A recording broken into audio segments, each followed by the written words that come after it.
गाँव जोर होई गईल, भोड़ा गाँव जोर होई गईल।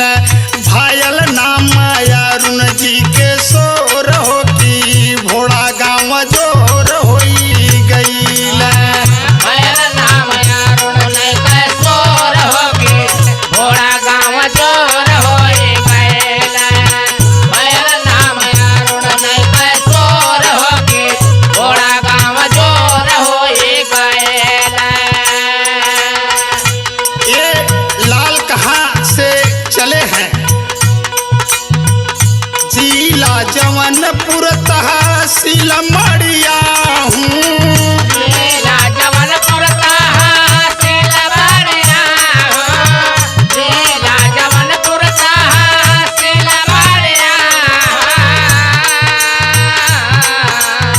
के करे गोद से जन्म ले लूँ सुभाष भैया। इतने कम उम्र में गांव से लेके यहाँ तक समा बना लिए हैं अपना। रतन चंद कलावती के गोद का सुबह हूँ। रतन चंद कलावती के गोद का सुबह। रतन चंद कलावती के गोद का सुबह।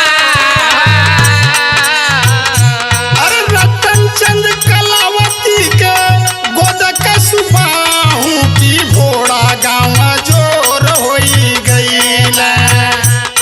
हो भोड़ा गाँव अजोर होई गईल। आए आशीष मुलायम से कर जोर हो की भोड़ा गाँव जोर होई गईल। पाए आशीष मुलायम से जोर होके भोड़ा गाँव जोर होए गईल। पाए आशीष मुलायम से जोर होके भोड़ा गाँव जोर होए गईल। बारे अरुण भाई, समाजवादी पार्टी में एक समा बनाने वाले इतने कम उम्र में गांव से लेकर के मुंबई तक, लेकिन इनका कार्यरत को देख करके अखिलेश भैया का करत हुआ। झंडा समाजवादी के अखिलेश जी थमाए। झंडा समाजवादी का अखिलेश जी थमाए। झंडा समाजवादी का अखिलेश जी थमाए।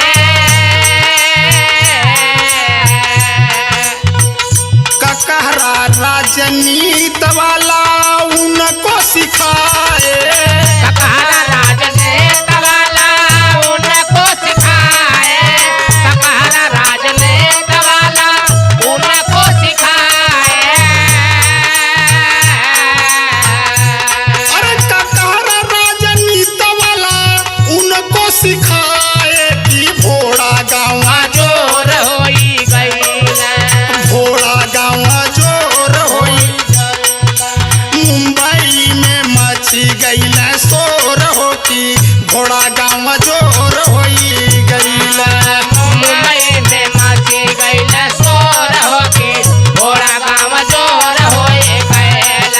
मुंबई में मची गईल शोर होके भोड़ा गाँव जोर होए गईल। बारे अरुण, ओ माता पिता को धन्यवाद हम देते हैं जिन्होंने आपको पैदा किया। आज रतनचंद पिता माता कलावती के गोद में लेकर जन्म लेके भैया जमन परिचय पहचान आप दिल बाटे ई मालिक करे हर औलाद अपने माई बाबू के स्थान दे। लेकिन कहना बा अंतरा के लाइन में अबुआ जमी जी रखला सिरावा पे हाथावा। अबुआ जमी जी रखले सिरावा पे हाथावा। अबुआ जमी जी रखले सिरावा पे हाथावा।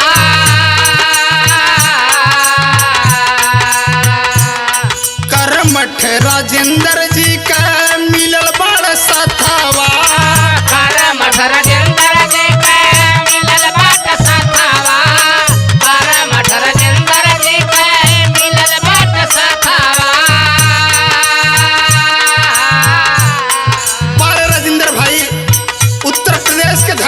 हंसती हैं। अरे करमठ राजेंद्र जी के मिलल बट सथवा कि भोला गाँव जोर होई गईल, भोला गाँव जोर होई गईल। अरुण कर विनती कर जोर हो कि भोला गाँव जोर होई गईल। अरुण कर बिनती कर जोर होके भोला गाँव जोर होई गईल। अरुण कर बिनती कर जोर होके भोला गाँव जोर होई गईल। लास्ट लाइन में कौने घराने से आई कि लाल गावत हो अरुण भैया के अपने समाजवादी पार्टी के सच्चे सिपाही अरुण जी का गीत जो गा रहा है उसका एक घर है, एक ठिकाना है। किस घराने से गा रहा है सुभाष भैया?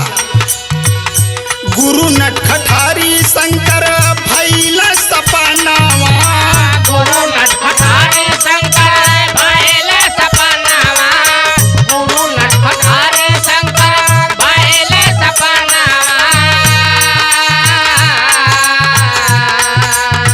बिरहा गावत बा स्वर्गी पंचम के ललनावा, बिरहा गावत बा स्वर्गी पंचम के ललनावा, बिरहा गावत बा स्वर्गी पंचम के ललनावा। कि घोड़ा गाँव जोर होई गईल, अजोर होई गईल, अरे अजोर होई गईल कि घोड़ा गाँव जोर होई गईल। संतोष ब्रिकेश सबसे बानी हो रहो, संतोष ब्रिकेश सबसे बानी